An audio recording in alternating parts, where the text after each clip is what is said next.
Aloha and happy Valentine's Day and happy Singles Awareness Day, which a good friend of mine said to me today, which cracked me up because it's so true. You are not uh, any more aware that you are single than on Valentine's Day. This is clear as anybody can tell you. So, to all my single brothers and sisters out there, non partnered singles, good job getting through the day. You feel like an outcast, I have to tell you guys.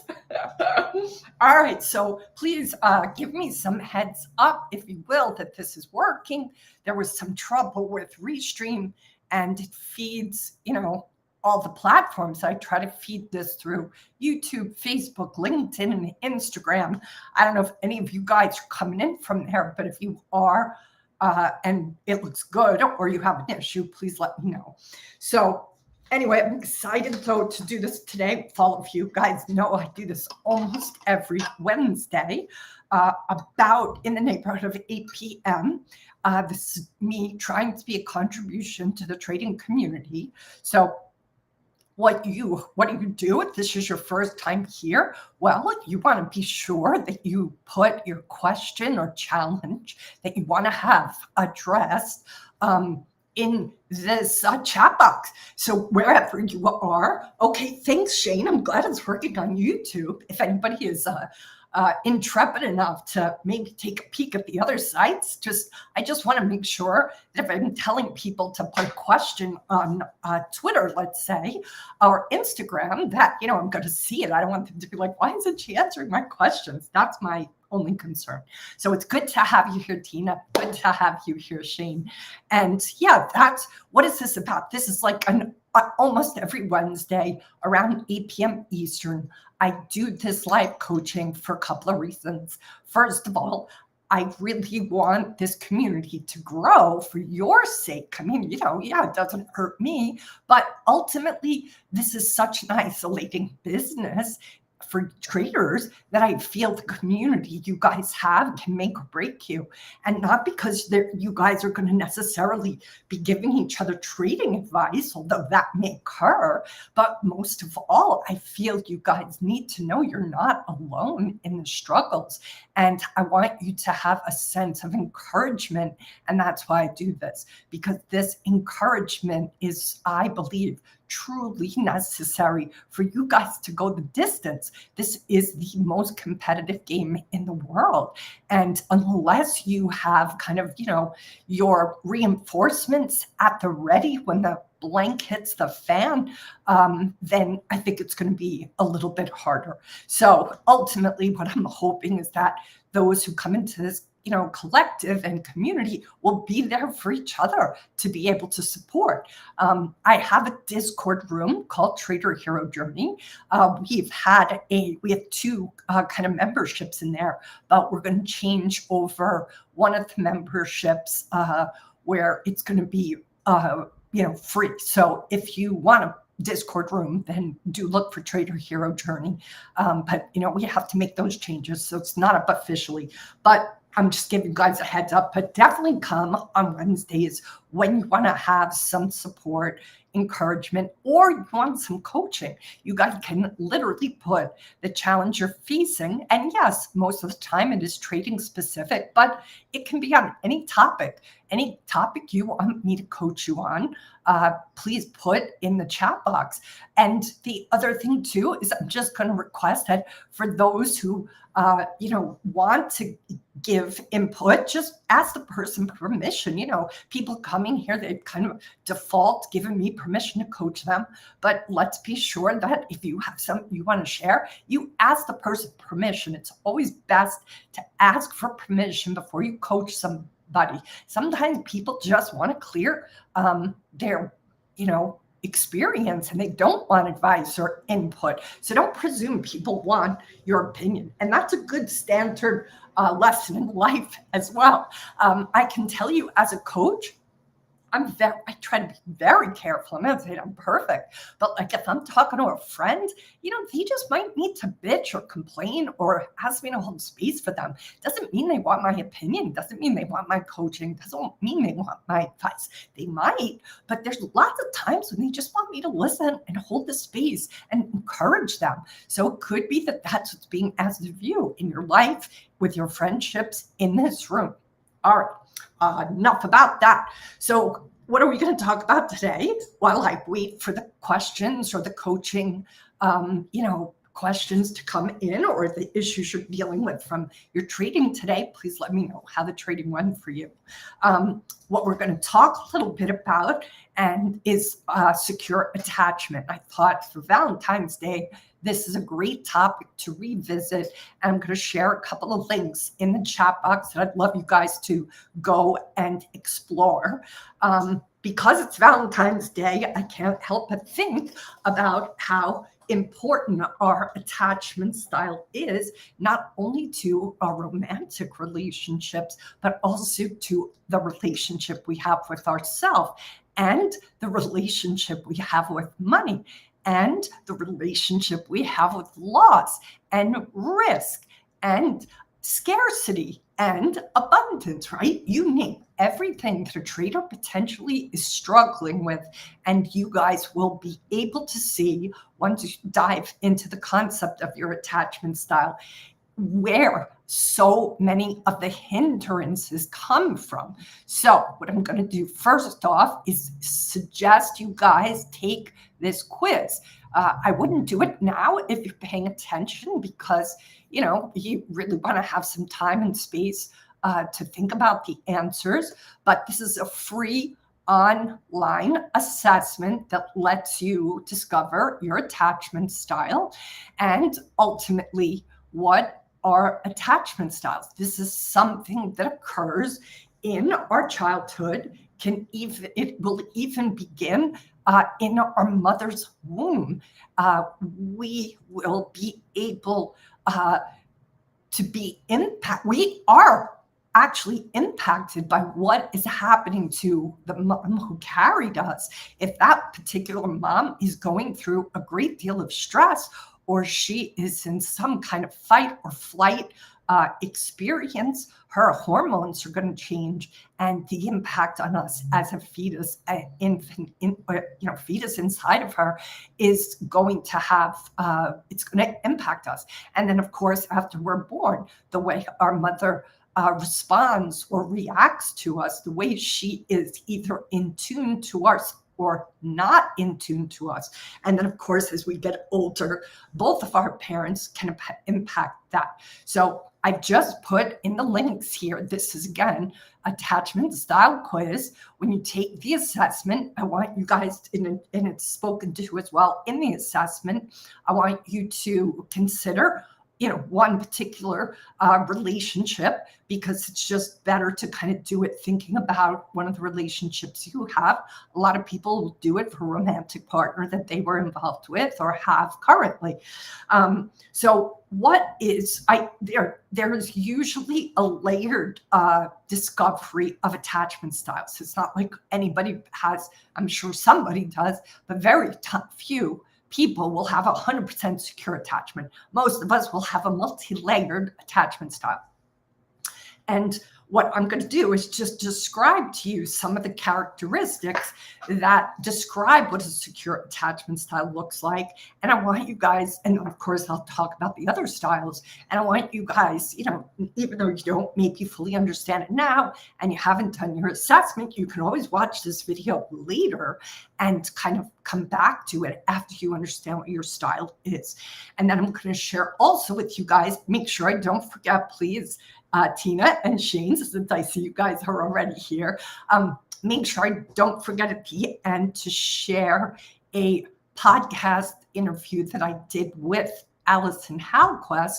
She was my guest. She's an attachment style specialist. She and I become friends, we're colleagues, because I feel so many times traders who are being invisibly driven and or making the same mistake over and over again and or self-sabotaging, often the roots are in their attachment style. I mean, look, there's a lot of things that are potentially driving your bus. This is one of them, and it's one of the ones that was really profound for me when I began to understand my attachment styles. And I can tell you, to this day, I'm still doing work on my styles because I don't have 100% secure attachment. But part of what's happened for me is I've begun to really understand what my attachment styles are.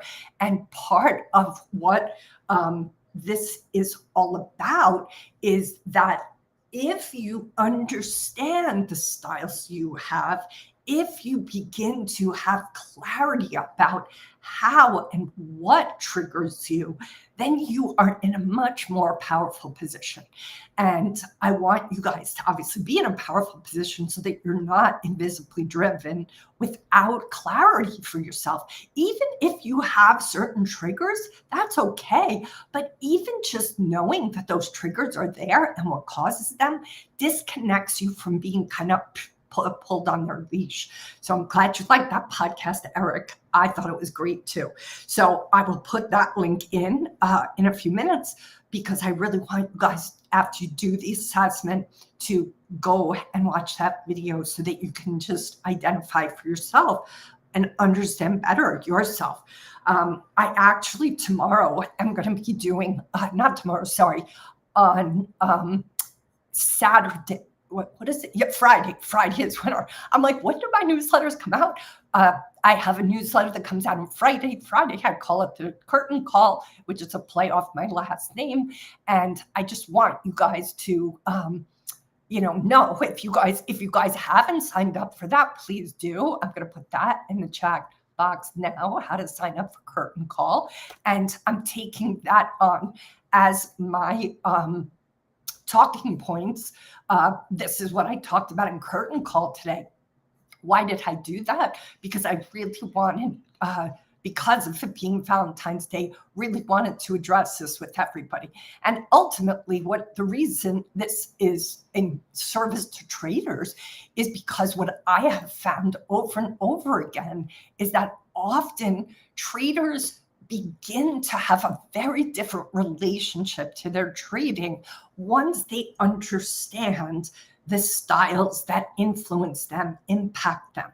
So, all right, we're going to talk a little bit now about the styles, but at any point, I want you guys to feel free to put in a challenge that you might want me to address. That's either in your trading or perhaps it's just something that's showing up in your life.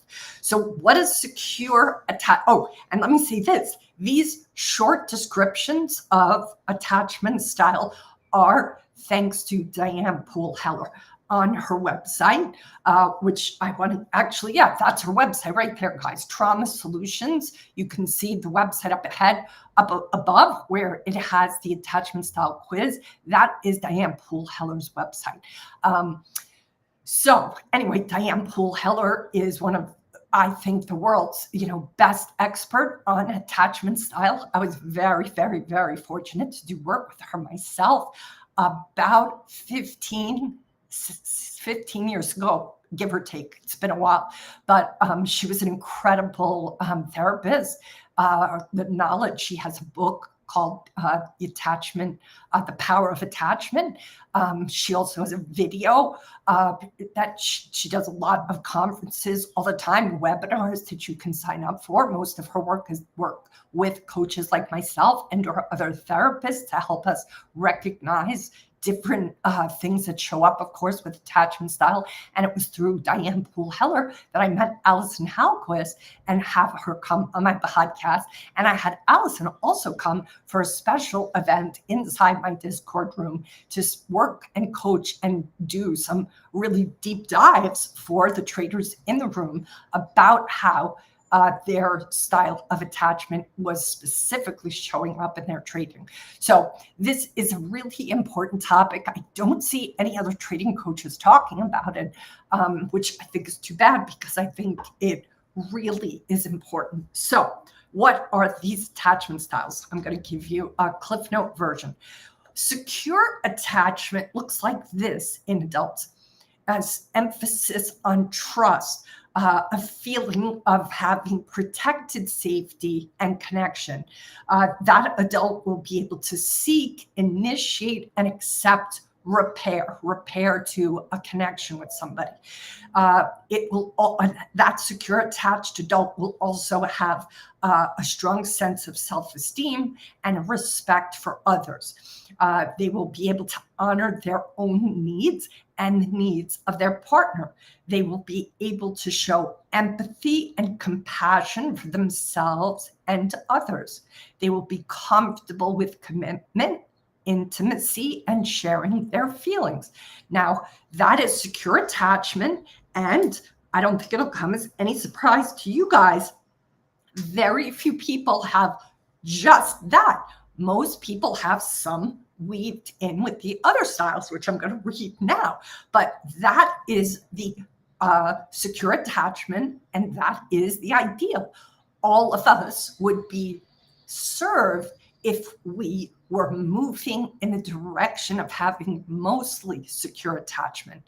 And of course, the partners, our intimate partners, likely will have different kinds of styles than we do, which is what oftentimes, in my experience, causes mayhem, because one person has this style and the other person has that style, and they haven't learned about each other's styles, never mind their own style, and it can cause a rift between them. All right, so here are the other styles. There is avoidant attachment. And what does that look like? That looks like somebody who is overly attuned to their own needs. So they will be overly focused on themselves. They also might have difficulty expressing their needs or feel it is better to just do it themselves. They may find fault in relationships or partners.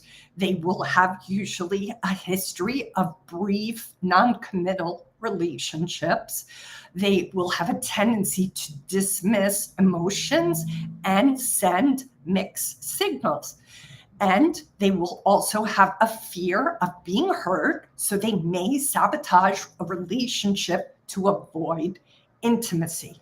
And that is an avoidant attachment. Again, most people will have pieces of all of these in their style, but that particular kind of attachment style shows up that way. So I'm going to go on. I'll read what you wrote later, Eric. Then we're going to talk about ambivalent attachment in adults. And that is what this can look like. An over focus on the other. External regulation. What does regulation mean? It means your nervous system, regulating your nervous system. If you have, if an ambivalent attached adult will struggle with being able to calm themselves down, they will need somebody else, an external event, person, or situation to assist them at being able to calm themselves down. They will be overly dependent on that stimuli. And I want you guys thinking just about your relationship to your trading, your relationship to the markets, your relationship to loss, right? Think through that lens as you listen to these descriptions, right? This ambivalent attachment style in an adult will look like this: desperately wanting connection, at the same time have a disabling fear of losing that connection. Ambivalent will also have anxiety and insecurity when their partner is absent. They will also usually have a fear of abandonment and at the same time push a partner away with unrealistic demands or expectations. They will also likely be somebody who complains or criticizes, and that is sort of their signal that they are feeling overwhelmed. So again, that is an ambivalent attachment style as it shows up in an adult. And the fourth one we're going to talk about is called disorganized attachment. And that looks like this. Closeness can actually induce panic or an active distancing with their partner or that person they're involved with because they have to feel safe, and they don't feel safe when in a close experience. So disorganized can induce that sense of like, ooh, this is too close. I'm not comfortable here. This can also show up as a craving for intimacy while appearing to avoid it.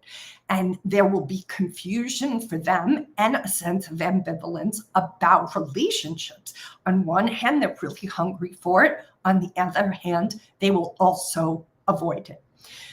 They also have a tendency to wait to be rejected or hurt. They also will have difficulty self-soothing and also regulating themselves.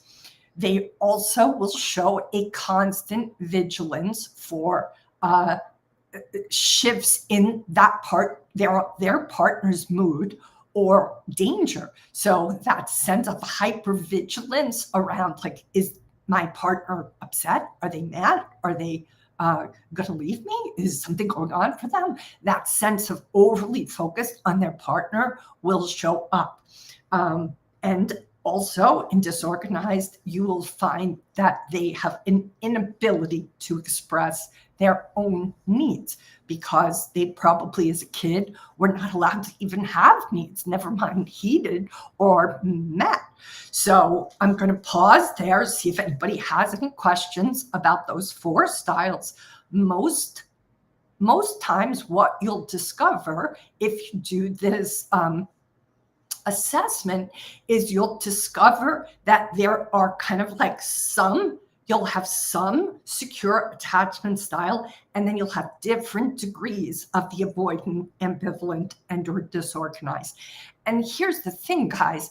Once you understand, like, oh, I have this much of avoidant, I have that much of disorganized, I have this much secure, you then are able to potentially see the characteristics, the qualities of all of these. And when you are potentially challenged, when you are potentially having a loss in your trading, when you are potentially having a disagreement with a friend or a partner, you will be able to see how you react is based on what is coming up for you. So even though I read these before in reference to a person, I want you to imagine that the market is also experienced by most traders as a representation of a person, right? When we hear traders talk sometimes or complain, they say things like, oh, the market took money from me today. Oh, the market, was a bitch today. Oh, the market, this, and this. So there is an experience. Usually there's a persona that traders or investors will kind of lay upon. There's a story, there's a personality that a trader will sit at their trading desk and come from. They will look at that market sometimes as something they have to overcome, as something they have to kind of protect themselves from. And I think part of that is because possibly they have yet to reconcile what their attachment style is. And so, as we do with intimate relationships and or people in our life or the world, is we will have a tendency to put upon other people and or the market the experiences we likely had in our childhood with our primary caretakers. If our primary caretakers were unable to facilitate our needs, attuning to us and supporting us and holding space for us, then we are going to be always kind of experiencing any kind of deep encounter with anything from the market to other people in a similar way. We will be sort of kind of conditioned by that imprint, right? You guys see this all the time, just in like silly memes. If as soon as chicks are born, right, they see their mama and they're imprinted on, that's the person we're going to follow. You guys are the same way. We all are. What is this? Worthless and irrelevant. That is okay, Michael. Maybe it's just not for you. We're talking to traders and how I'm speaking to how your attachment style can impact how you trade. And it can be invisible things driving a trader that comes from their attachment style. So if that's not of interest to you, that's okay. This may not be the place for you. No problem. You look like, okay, thanks, Rusty. That's pretty sexist and rude, but power to you, man. Maybe that works with some girls. I don't know. All right. So anyway, what is this conversation service to? What I'm hoping the traders who are listening to this and or the investors that are listening to this, I'd love you guys to do that free assessment, understand what your attachment style is. And then I want you to come back to these descriptions and or go deeper into the concept of what your attachment styles are. I want you guys to get clear on where is these things, where are yours right now, and what are the ones that you can start to take practices towards. Because at the end of the day, if you are being controlled by these attachment styles in your trading, I would think you would want to know about that. If you are chasing, if you are struggling with loss, if you have this tremendous fear of missing out, then all of that is going to potentially take you away from the discipline to stick with your strategy. Part of what I see all the time is that traders ultimately want to be able to be as neutral as possible when they trade. They want to be able to not have their emotions hijack them. And part of what I'm suggesting is that unless you take a deep look at these drivers that are happening for you, you are going to be invisibly hijacked by them. And it is one of many different places that you could potentially be have these things drive you. These things will drive all of us. The way we have learned to relate to challenge, the way we learned how to relate to difficulty, the way we talk to people, right? The different things we just heard in this chat box, right? That is usually an indicator of what that person experienced growing up. And if they haven't done any kind of work on themselves, if they haven't done any work to kind of heal from how they were treated in their youth, then that kind of behavior, that way of speaking is just going to be part and parcel of how they respond and react to the world and how you respond and react to your trading. And all this is in service to is my hope that you can ultimately not be on the leash of what your attachment style is, not be on the leash of what your triggers are, because there are triggers galore as a trader. There are triggers galore as an investor. The market is the best school of enlightenment that there could ever be. Any place you have resistance, any place you have your sense of identity is collapsed with you being a trader, you would be shocked at how often when a trader does have a loss, that sense of identity, that sense of self-esteem will crumble. And that is what I don't want to have to happen to all of you. So I'm going to take a pause. If you guys want any coaching on your trading or on anything for that matter, feel free to put it in the box. I blocked Rusty, so he won't be able to ask any more questions.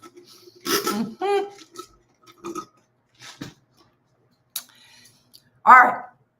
How is everybody doing? Has anybody ever, it sounds like, Eric, you have some experience with attachment style. I don't know if you're comfortable sharing, but I'd love to hear if you've done some work around your attachment style. Maybe you want to share some of what your experience was like. Good, I'm glad it was helpful, Tina. I'm so glad. Oh my God, it's so funny to just have, random people say such interesting things in the chat. So anyway, all right, guys. So tell me what you would like me to speak to, whether it comes down to attachment style, whether it comes down to something else.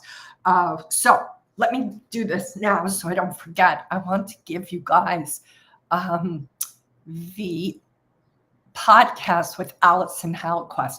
What's fabulous about this is that she and I kind of talk at length about how we suspect there are certain styles that are common. We don't have a big enough sample size, but I'm trying to think.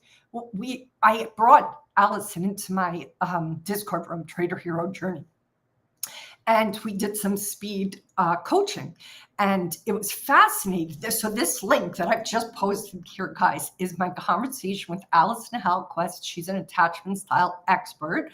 And in this conversation, we talk at length about how these particular styles, and I'll just repeat them, right? Secure attachment, avoidant attachment, ambivalent attachment, and disorganized attachment, how they potentially show up in a trader and in their trading style. So what was fascinating to Allison and I, as we talked, prior to the podcast and after, was we were kind of wishing we had the chance to gather, a huge cohort of traders to understand what their trading, what their rather attachment style is. We began to wonder if we were going to see a predominance of one or another attachment style in all traders. And that, part of how that's done is obviously through research and, a huge sample pool. But, one day, if those who are in this room want to ever let me know if you do the assessment, obviously I'll keep that confidential, but I'd love to know those who are going to participate in that quiz and or assessment. I would love to know your trading style, because I'm just looking to kind of, gather the data on how many traders have the same style or the same predominance of certain styles. And what is this in service to, right? It's I want you guys to think of yourself sort of as a vehicle, right? Car, think of a car, like under the hood of the car, the kind of gas you put in the car, all of that contributes to the car working. And we are similar to vehicles, right? We have to eat a certain kind of food or we have a breakdown. We have to be nourished. We have to get a certain amount of oxygen. We have to get a certain amount of sleep, right? If you look under the hood of yourself and you start to pay attention to how your vehicle was put together, you are in a much better position to take care of it, right? I think about even my tires on my car. Like, if you don't have any sort of gauge of how much air pressure your tires need, you're going to potentially put too much air in or not enough. This is part of what I want you guys to think about. All right, Luck Trader has a question here. How to discover if you have any unconscious sort of disorder in the personal relationship with money? That's a great question. I would say there's a couple of things you could do to kind of discover this.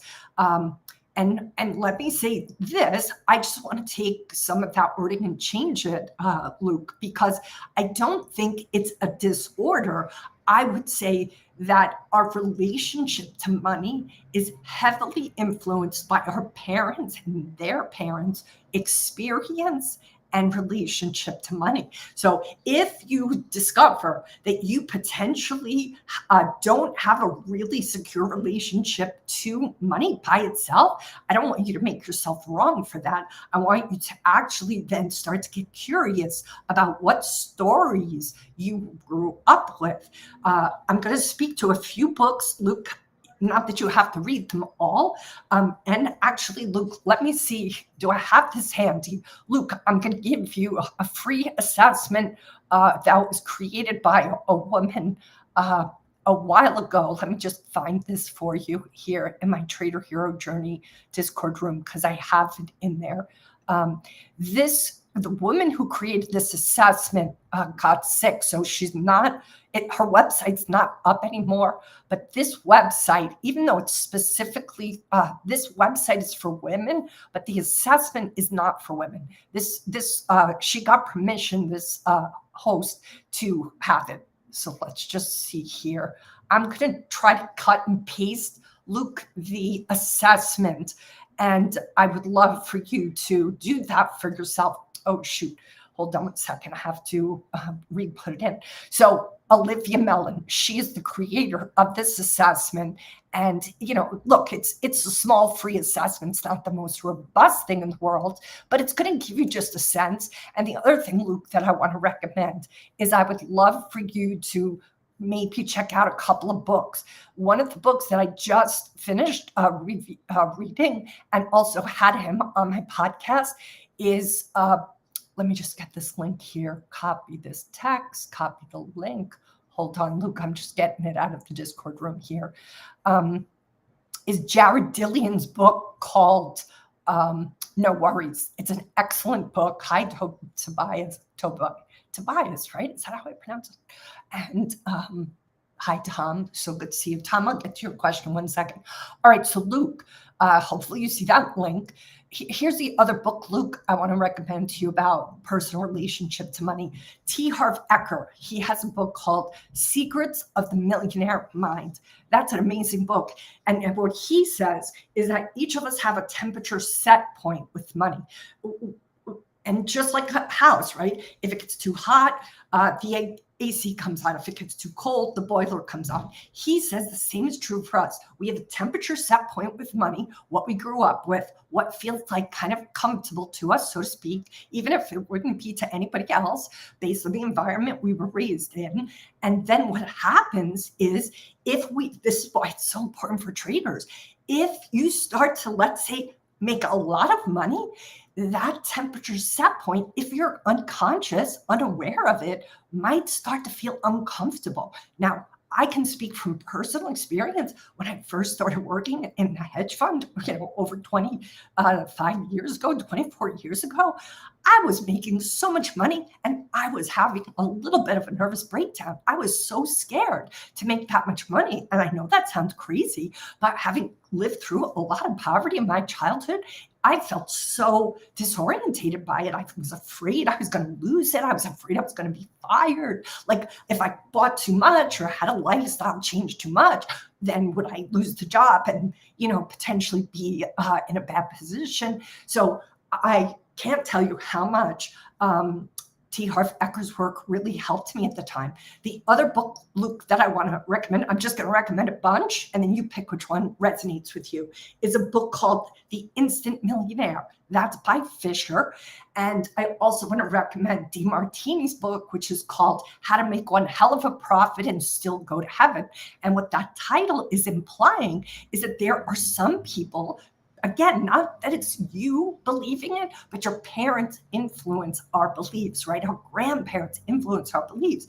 If we come from a blue-collar background, if we come sometimes from a middle-class background where our parents or our grandparents or any of our caretakers are having to kind of put in hard labor, there can sometimes be a disconnect to be able to make money sitting at a desk pressing buttons, right? There's like this disconnect, not for everybody. Some don't have this issue at all, but for those who might have this bias, what I suggest is that you start do some work around recognizing what are the stories you grew up with money? What are the stories your parents said? There are some people, and Olivia Mellon's assessment reveals this, that are like a money monk. They think that actually rich people are jerks or dishonest, right? If you think rich people are not nice, there could be an unconscious bias of like, well, I don't want to be the not nice person. I don't want to be corrupt. So if you have collapsed corruption with rich, right? So all of these are beliefs that are potentially driving our bus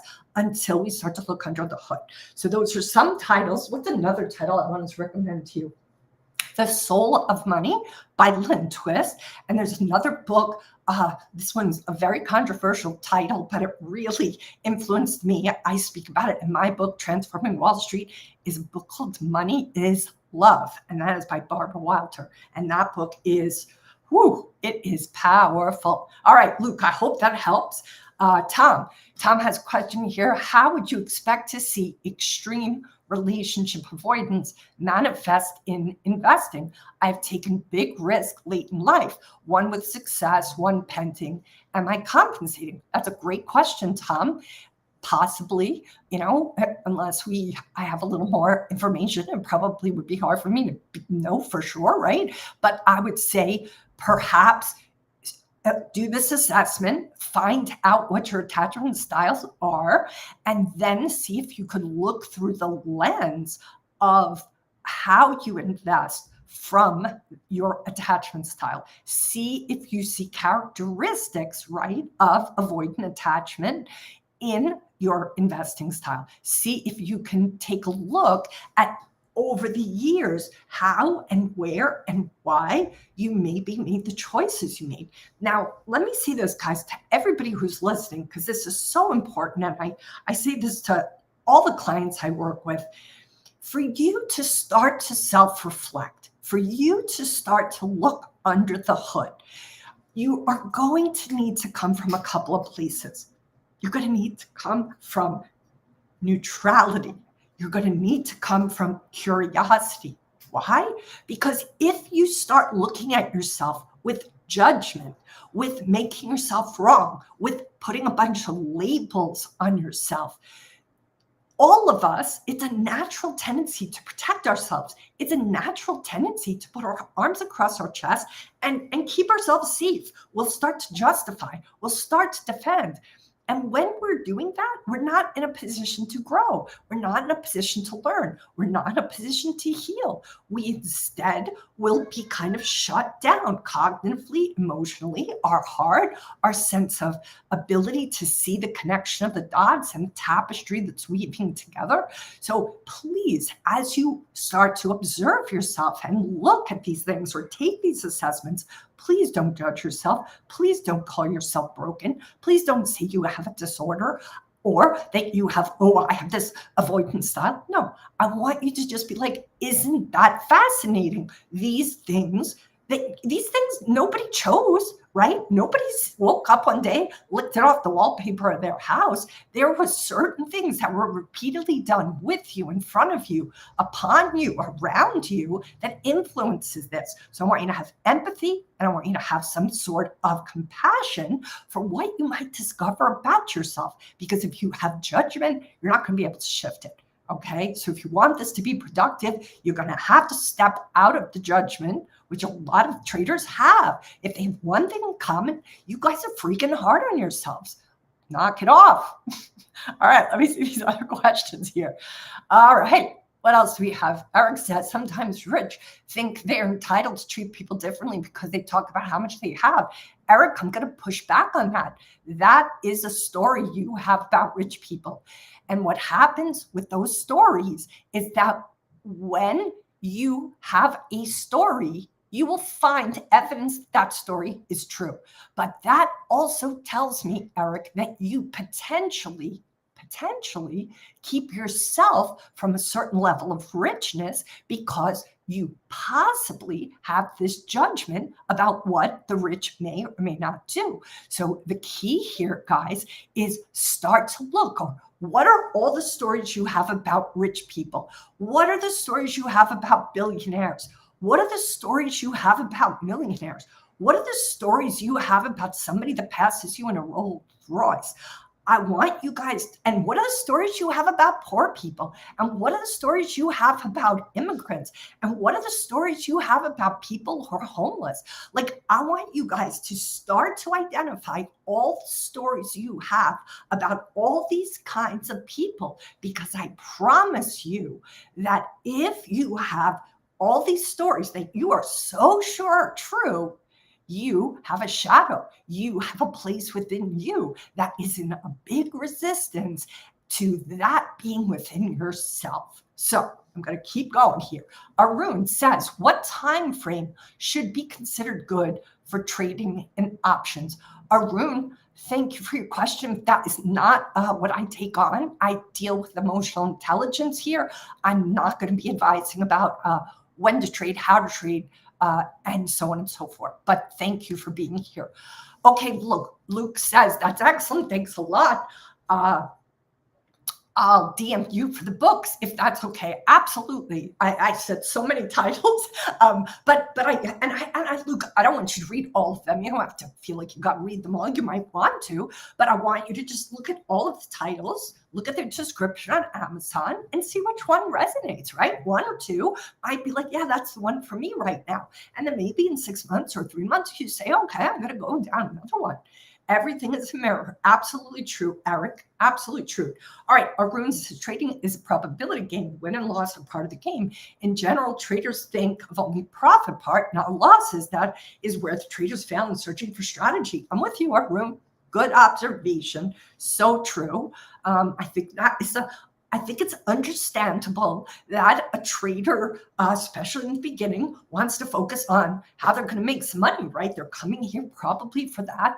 But I think that's a really good point, that they don't realize that they're going to be losing probably way more than they're going to be winning. And that can still be, they could still have a successful trading career. And I think that is part of, again, managing expectations. But as we're talking about today, often our attachment style can influence our expectations, especially if our expectations, which are appropriate, like when we're children and we're born, there are going to be some standard expectations our central nervous system is going to have. There are certain needs that every infant is going to have. And if our caretakers, because of their own needs not having been met, are unable to meet our needs, we are going to find ourselves compromised. And part of this journey, in my experience personally, is not because we want to make our parents wrong, not because we want to judge them, but we want to heal from the things that they perhaps never had the opportunity to heal from. And part of usually what happens in any of these attachment styles, it's generational, right? We can't expect our mother or father or our caretaker to give to us something they never received, right? You can only give that which you get. And if your parents didn't get their needs met, then their ability to potentially meet your needs as an infant or as a little kid were going to be potentially hindered. And so in my experience, what I've done, I started at 10 years old. I think I've shared this with some of you guys. When I asked for my first therapist, because I was like, ooh, I got to get me some tools. I was like, I have an interesting experience as a child in my household. I better get me some tools. So those tools have facilitated me, first of all, being able to heal, right? Because I have my own wounds. I have my own places of avoidant, ambivalent, and disorganized attachment. And I have secure too. And lucky for me, most of my attachment is secure. But I do have these. And for me to cope with those, I needed to do work on myself. So, I do a lot of work on myself, guys. Like, I started at 10 years old with therapy, and then, a lot of therapists over the year, but I've also moved into a direction of coaching. And that started about 20 years ago. I just found it to be way more effective for me. And I also found it to just be quicker. And I was kind of like, yeah, I want to get this shit gone. I want to clean it up. And it's not that it completely goes away, but it's not as in control of me. It doesn't hijack me like it used to. Not saying I never get triggered. I do, of course.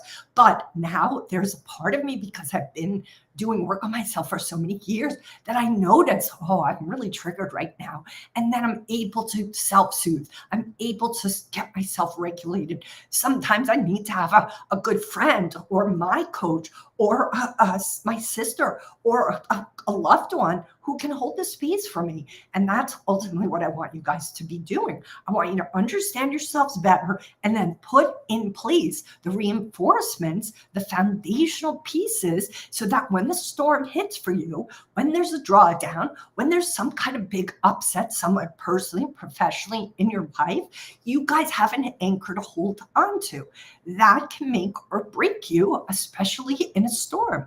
And that's what I want you guys to prepare for. Those storms are inevitable. Life is life. So prepare now. It's like, we had an earthquake last week, and I really didn't know if I was leave my house or stay in my house. And I was like, in the middle of an earthquake, isn't the moment to go Google that. So I was like, I've done some preparation and have more to do to prepare myself for the next earthquake. And we get a lot of earthquakes here in Hawaii and New York. We never really have earthquakes.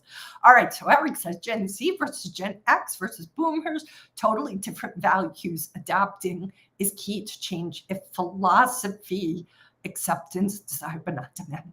Yeah, well, look, I think all of those generations had different parents, right? Different experiences. And so that's going to affect the experience of their attachment styles. All right, Tobias says, growing up, my father told me to always strive to become my boss's boss, and that money is just a positive side effect of hard work. And I carried that mentality all through my life and into my trading style.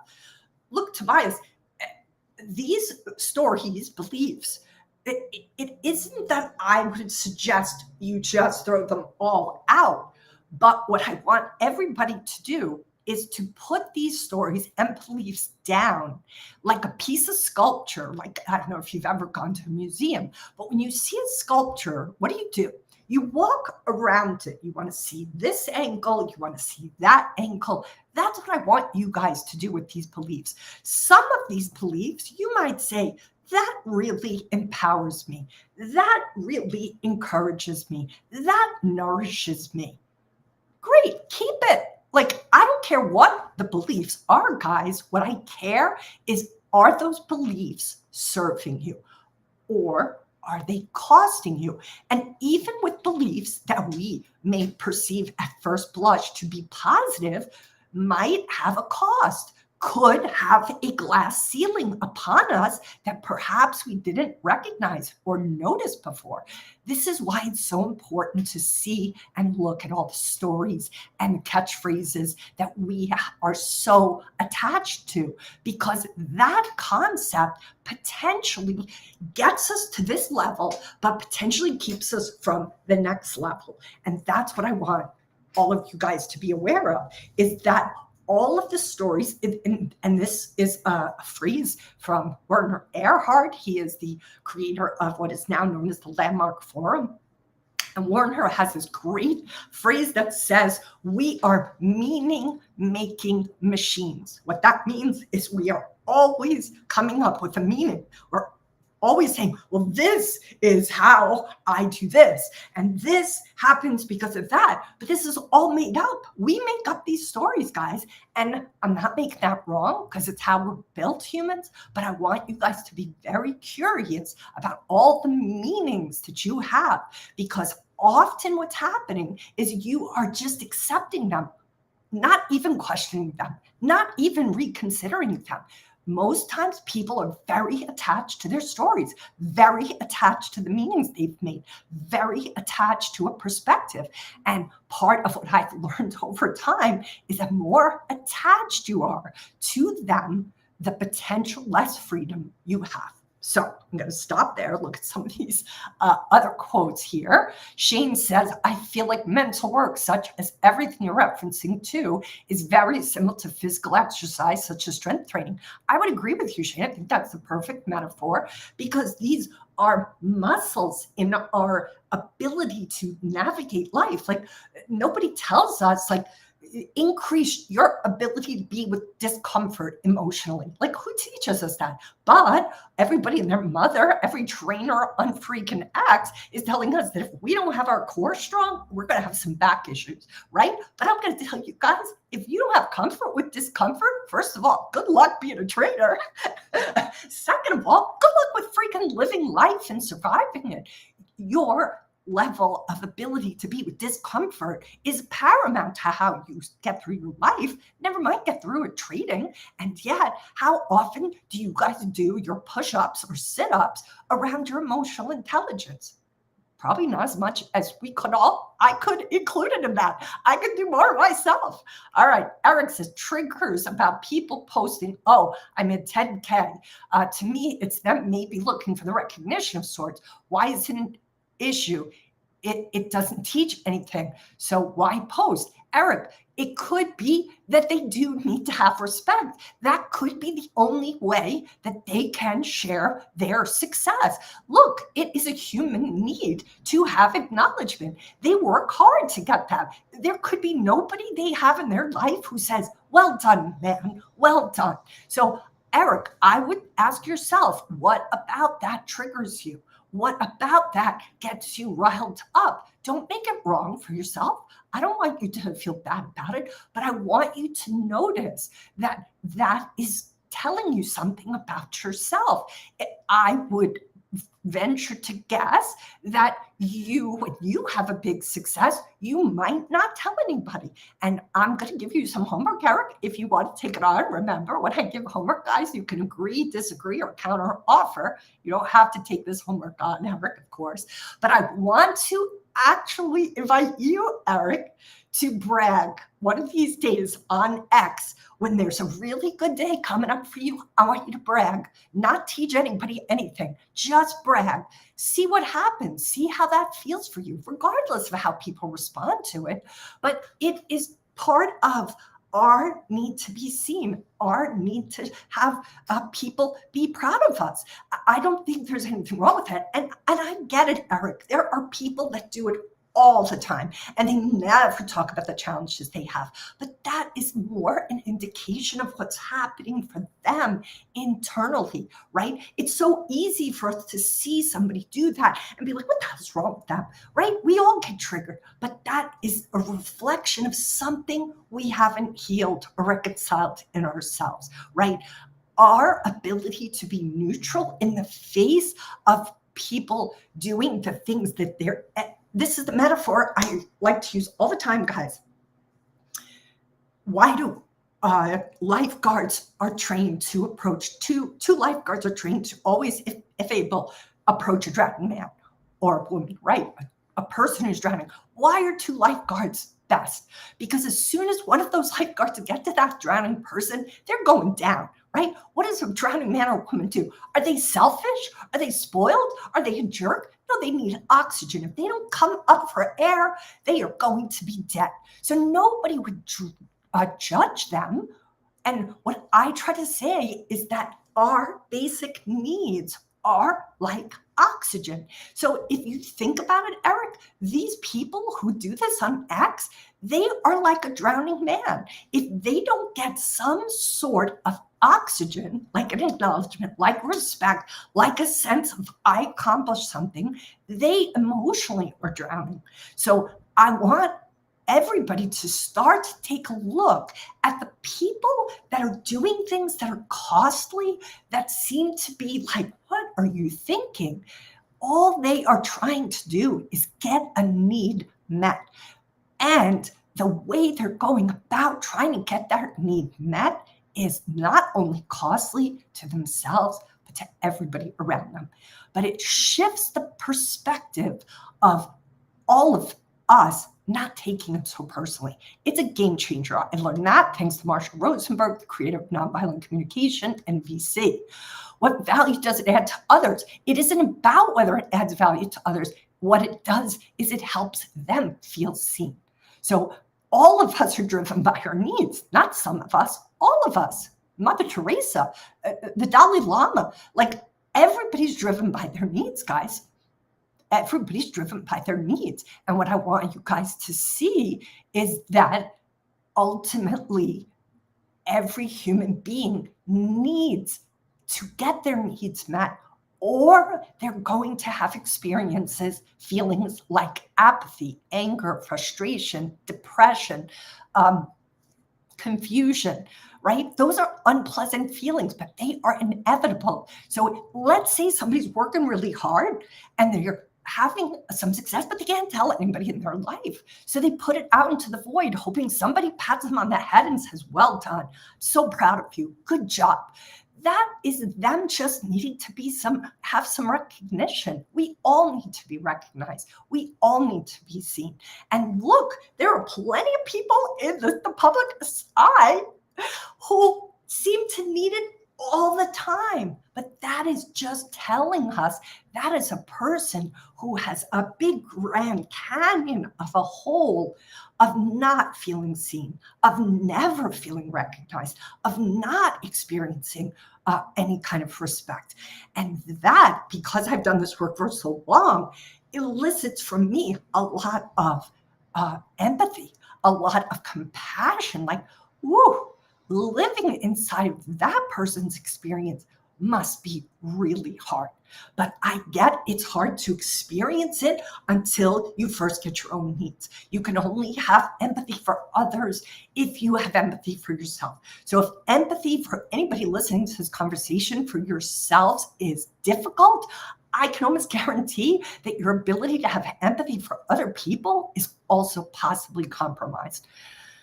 And that's a whole nother conversation. We could talk about that another time, but I'm over an hour as it is. All right, so Eric says, making 10K with 100 shares is form of value, but then 10K with 10,000 shares. It will teach something about yourself too.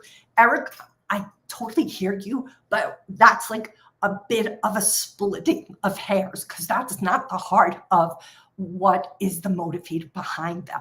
I don't need or want recognition. Maybe that's an underlying subconscious shadow, but not sure why I'm triggered. Really need to explore that more. So Eric, if you're a human being, you do need recognition. There is nobody, no human who doesn't need it.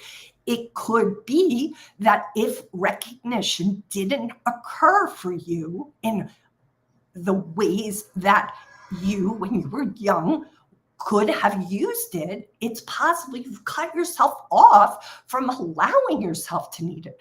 Every human being, those needs. And if you guys don't have that, let me put that link out there. Universal needs. Here it is. I'm going to give this to everybody. I want everybody to review this because everybody has the need for recognition, to see and be seen, to know and be known, to be respected. But these are human needs, guys. There's more I want to speak to, so I have to grab out my little list here. So give me a second. So here are universal needs. And I want you guys to go to that link. Hey, I'm glad you're here. Well, I wouldn't even self-label yourself around avoidant attachment. Maybe you did the assessment and you found out. But here's the thing, Eric. Happy Valentine's Day to you too, Trading University. I'm glad you're here. The thing is that you want to just realize that when we are young and we have needs, like every child has a collection of needs, right? All kids are going to have different needs, different extent, but they're basics: to see and be seen, to be recognized, to be acknowledged, to be connected to. That is across the board. Here's what happens. If our parents, caretakers, are unable to meet our needs, for us to navigate that, guess what we're going to have to do, guys? We're going to have to cut ourselves off from those needs, because to repeatedly not get our needs met is costly. Why? Well, because when we don't get our needs met, what do we feel? We feel things like depression, anger, frustration, apathy, paralyzation, confusion.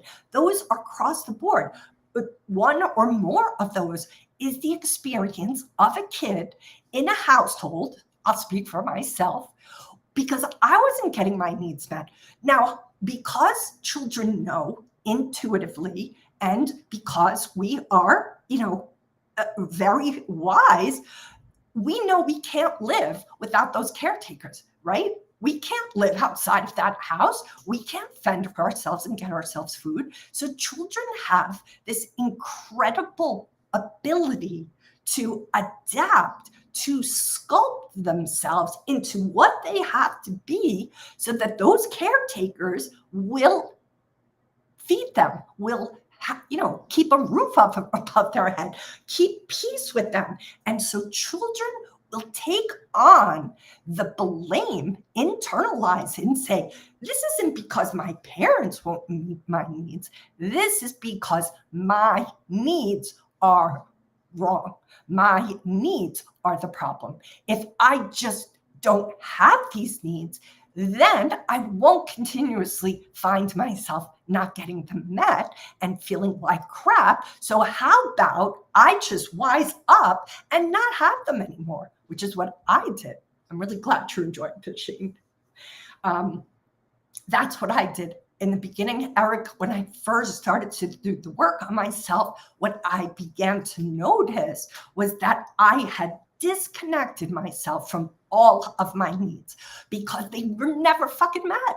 So I didn't want to keep feeling angry, depressed, apathetic, frustrated. So instead of consistently bumping into the fact that I had a need and it didn't get met, I just said, I know what the solution is here. I mean, this was not a conscious choice, don't get me wrong. But internally, as a little girl, I was like, oh, I get it. I just can't have these needs. I'm going to have to lock them up and put them in the basement, because these are not going to get met here. So it took me a good probably 10, 15 years of Marshall Rosenberg's work around nonviolent communication to introduce myself to this fucking huge trunk of human needs that I had never allowed myself to even connect to, because I had to protect myself navigating that family of origin that I grew up with. And the only way I could do that was to disconnect myself from all of my basic needs. And that's how I survived. So maybe that's the case for some of you listening to this. Maybe it's not, but that's where I would point you. If you look at the universal needs list, which I put the link up here in the chat box, print it up, look at all of those needs and ask yourself, what are the needs there that you don't relate to? What are the needs you perhaps say to yourself, I don't have those? Those are the ones I want you to get very curious about, because it's very possible those are the ones you didn't get met in your youth, and that's why you cut yourself off from them. All right, I'll stop talking for a minute. All right, Trading University says, what if you morph yourself to meet the needs of others so much that you actually neglect what you actually need and not others? Trading University, I'll tell you what that means. It means that you probably are coming from a place of codependency, because as children, what happens if our parents indicate to us that we are going to actually be safe by meeting their needs, we also disconnect ourselves from our needs and be completely focused to stay safe, to stay in their good graces. Again, this is unconscious, and make sure our parents' needs are met. That becomes a way of life. That becomes a place where you wind up constantly focusing vigilantly on the needs of those around you, because the only way you got to stay safe when you were young is if your parents' needs were met. it was irrelevant whether you got your needs met. The way to keep peace in that household or to potentially get your basic needs met was to make sure you met your parents' needs first. And then that becomes a way of life. And a lot of this concept of how we do this in our childhood, I'm going to speak to the book that influenced me and helped me unpack my own stuff, which is The Drama of the Gifted Child. And this is by Alice Miller. And that book talks at length about, and listen to that title, The Drama of the Gifted Child. Children, all of us, find ourselves, because very few of our families of origin were very healthy, right? Some are more healthy than others. Some are more dysfunctional than others. But what happens to kids is that we find ourselves in a drama, right? We find ourselves in a potentially compromised caretakers who are not necessarily able to meet our needs. And the gifted child is all of us, because we are so savvy that we realize, oh, I have to morph myself. I have to twist myself in such a way and re-sculpt myself in such a way to be able to make sure I'm safe with these caretakers and cared for. So the gift of children is the ability to do that. And thank God we do it, because guys, if we didn't do it, we would not have been able to get through our childhood. So what I want everybody to see is, I want you to give yourself applause for being so freaking adaptable. I want you guys to give yourself a huge pat on the back for being such freaking tiny kid geniuses to figure out what those caretakers needed and adapt yourself to deliver. And what happens, though, is that we take that way of living. Once we no longer need to do it, right? Once we're old enough to take care of our own needs, what happens is most of us just keep practicing that way of living. We don't even question anything because it was the way we've always done it. It's almost like when you finish Alice Miller's book, you're like, if only somebody came around and tapped us all on the shoulder about 18 and 19 years old and said, hey, by the way, what you had to do for the past 18 years is no longer necessary. You can throw that shit out and you can start a new story, and you can start to have your needs, and you can actually start to be who you originally authentically are. But unfortunately, nobody ever comes with that memo. But hopefully I'm coming with that memo now, guys, because that's what my coaches and therapists and spiritual teachers did for me. And that's why I do this work, because I got all these freaking tools from my journey. And I'm like, well, what am I going to do with this Sears Master Craftsman tool set? I better share that with everybody else. All right, so let me look at some of these comments. Okay, let's see here. And the Trading University mentor, Ryan. Hi, Ryan. It's good to see you. I see that you switch profiles. Understood. So, Ryan, we talked about attachment style today. So what I would also recommend is that you take that attachment style assessment to see if what your attachment style is, because one of the attachment styles is being some ambivalent attachment. I'll read those descriptions again, is an over focus on the other and needing to have external regulation. And that is somebody who may have had a parent who was unable to meet their needs. So I would say take that attachment style assessment, Ryan, see what it says, and then check out one of the books that I recommend when codependency is an experience. I don't love these labels, but what are you going to do? The labels are out there. But there's a book by Melody Beattie called Codependent No More. And also, if you grew up with parents who had any kind of addictions or numbed in any way, then I would also strongly encourage you guys consider, for those who identify with this concept of overly cautious of taking care of other people at your own expense, I would strongly recommend you consider going to some Al-Anon meetings. And you could do that over the phone. Just look up Al-Anon phone meetings. They're all over the country, all different time zones, probably internationally. And understanding how, because Al-Anon is for those who grew up with parents or caretakers or anybody they loved who struggled with numbing. And numbing, another word for that, is an addiction, right? An addiction, in my experience, is simply an attempt to numb hard-to-be-with feelings.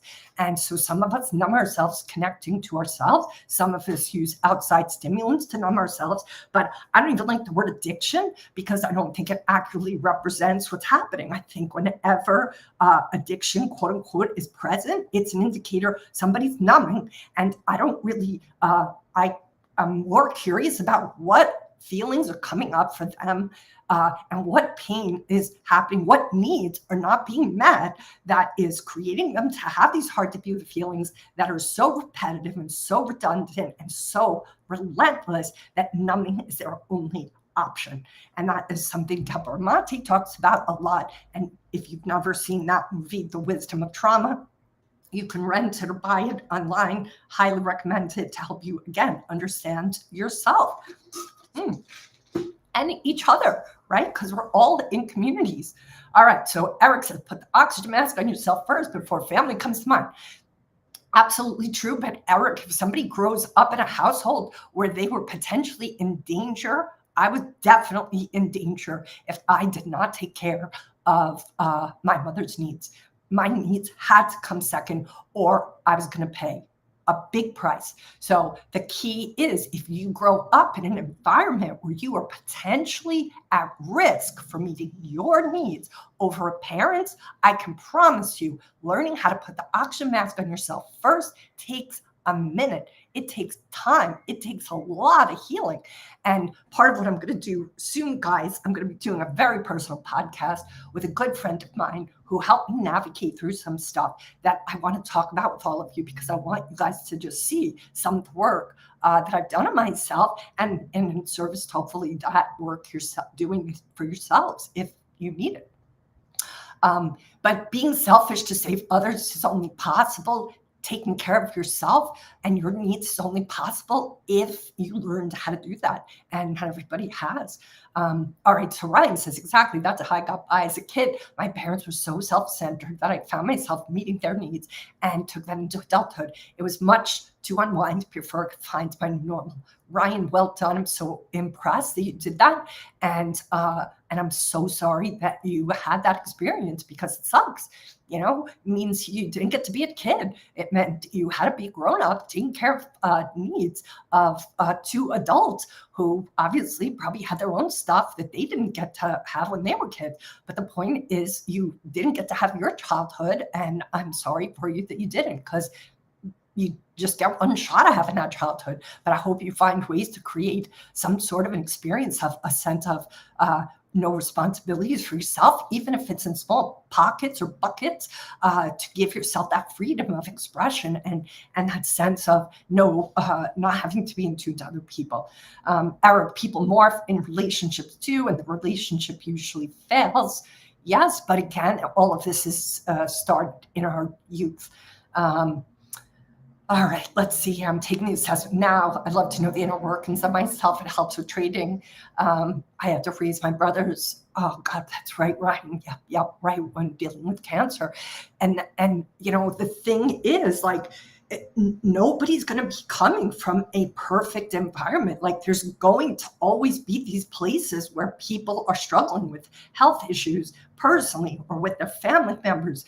And what I hope this conversation does, if anything, is it begins to facilitate each of you to have a little bit more empathy for yourself, a little bit more compassion for yourself, a little bit of understanding that the way you tick, the places that you potentially operate that are costly, the places that you're like, why did I do that again? I want you to start to understand, instead of just getting mad at yourselves. I want you to start to begin to realize there's a really good reason you have costly behavior. And eventually, after you really reconcile with that, I also want you guys then to see there is a really good reason why other people operate the way they do. But you can't go there until you first start to see this for yourself. Our ability to have empathy and understanding for other people is only going to happen after we've done it for ourselves. That's why it's so important to practice self-empathy, because that will open up your heart to be able to understand, empathize other people. So I'll stop there. Woo! We definitely went late today, guys. I'm sending everybody here love and happy Valentine's Day energy. And I'm just so impressed at how forthright everybody was in the chat today, how honest everybody was. And I really hope if you walk away with anything, guys, you walk away with compassion for how you're not alone, and know that like you're all, everybody, we're all in the same boat. No matter how high up people are, no matter how wealthy, successful, quote unquote, people are, like we're all in it together, guys. This is called humanity, right? This is called the journey of life. We are much more all similar than we are different. And what hopefully this encourages you to do is just to start to become a little bit more self-aware, and to bring with you neutrality, curiosity, and compassion. Because happy singles awareness. Did you like that, Shane? I'm telling you, that cracks me up. Yes, yes, yes, yes.